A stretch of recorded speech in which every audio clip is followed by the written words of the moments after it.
Welcome students in the business study class. Continue to the previous topic. Now we are going to discuss the type of partnership firm on the basis of liability.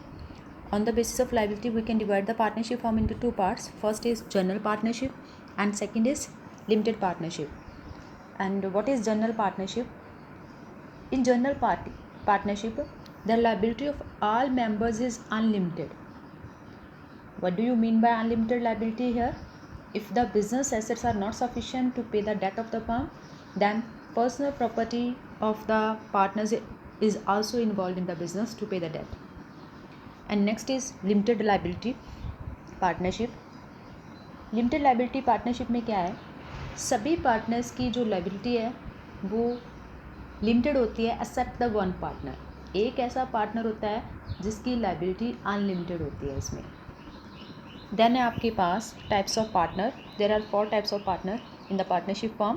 First is active partner, second sleeping और dormant partner, third secret partner and fourth is nominal partner.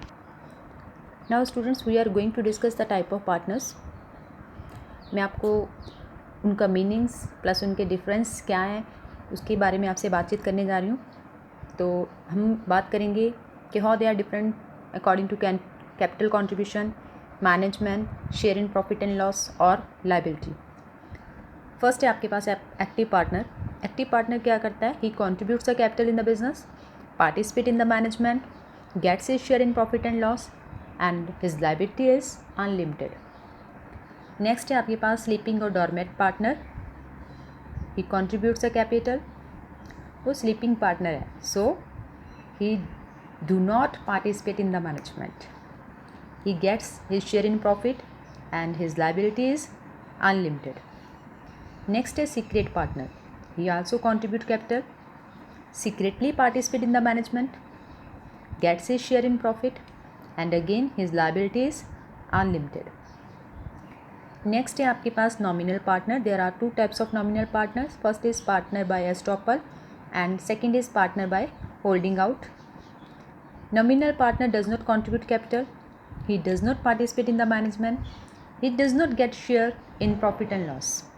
But he is liable for the debt which partnership firm acquired by using his name. Partnership firm क्या कर रही है? सिर्फ nominal partner का name use कर रही है to obtain the debt from the any institution, any society. ठीक है. नेक्स्ट है माइनर पार्टनर. पार्टनरशिप एक्ट 1932 के अकॉर्डिंगली एक माइनर पर्सन पार्टनर नहीं बन सकता. आप उसको सिर्फ प्रॉफिट में हिस्सा देने के लिए उसको एज ए पार्टनर अपॉइंट कर सकते हो, but he do not contribute capital, he is not allowed to participate in the management and he gets share in profits only. He do not get any share in loss. और जब आपके जो minor partner majority की age उसको attain हो जाती है, then he is deemed to be an active partner. तो उसके पास एक्टिव पार्टनर के सारे राइट्स जो हैं वो आ जाते हैं. देन है formation of partnership firm. Partnership firm कैसे फॉर्म होती है? जब 2 या 2 से ज़्यादा पर्सन एग्रीमेंट करते हैं to do a particular job, उसको हम कहते हैं कि पार्टनरशिप फॉर्म में आ गई. तो जो एग्रीमेंट है पार्टनर्स के बीच वो रिटन भी हो सकता है, ऑरल भी हो सकता है. लेकिन जो ऑरल एग्रीमेंट होता है उसको कोई भी प्रूफ नहीं होता. इन फ्यूचर अगर कोई डिस्प्यूट हो जाता है तो उसके लिए एज ए एविडेंस आपके पास कुछ नहीं होता. तो उसके लिए जो पार्टनर्स हैं वो प्रेफर करते हैं रिटन एग्रीमेंट. नेक्स्ट है आपके पास पार्टनरशिप डीड. एक ऐसा डॉक्यूमेंट है पार्टनरशिप डीड जिसमें पार्टनरशिप फर्म के रिगार्डिंग जितने भी रूल्स हैं रेगुलेशन हैं उसमें रिटन किए होते हैं. यहाँ हम बोल सकते हैं जो written agreement between the partner है उसको हम पार्टनरशिप डीड बोलते हैं. और कॉमन कंटेंट्स हैं जो पार्टनरशिप डीड के. फर्स्ट है आपके पास name of the firm, then name and address of the partners, then nature of business, किस टाइप का बिजनेस आप करोगे, address of office, then capital contributed by the partner, कितनी कैपिटल सारे पार्टनर्स लेके आएंगे, प्रॉफिट शेयरिंग रेशो, किस ratio में वो प्रॉफिट शेयर करेंगे, हर एक पार्टनर्स की कितने राइट्स एंड ड्यूटीज़ हैं,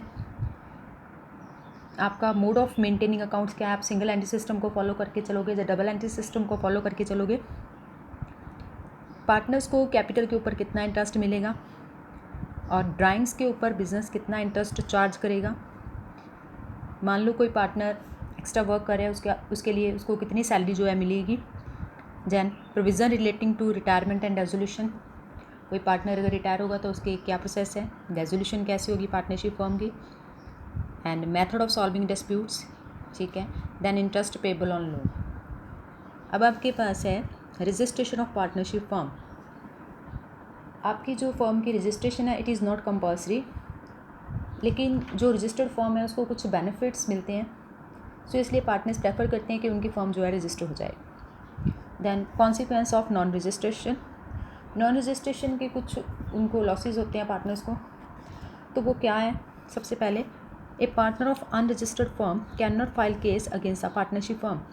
एक अनरजिस्टर्ड फर्म का पार्टनरशिप फर्म के ऊपर अगर कोई केस करना चाहे वो नहीं कर सकता। और जो अनरजिस्टर्ड फर्म का एक पार्टनर है वो किसी दूसरी अनरजिस्टर्ड फर्म के पार्टनर के अगेंस्ट केस नहीं कर सकता। और अनरजिस्टर्ड फर्म किसी थर्ड पार्टी के अगेंस्ट अगर कोई केस करना चाहे तो वो नहीं कर सकती। केस उस केस में करेगी जब कोई डिस्प्यूट पैदा हो जाते हैं। Then can not file a case against any of the partner, अगर पार्टनर्स के बीच में आपस में डिस्प्यूट्स हो जाते हैं किसी चीज़ के रिगार्डिंग, तो उसके लिए भी अनरजिस्टर्ड फर्म जो है वो केस फाइल नहीं कर सकती। सो पार्टनर्स प्रेफर करते हैं कि उनकी पार्टनरशिप फर्म जो है रजिस्टर्ड हो सके, ठीक है, so that there disputes can be settled.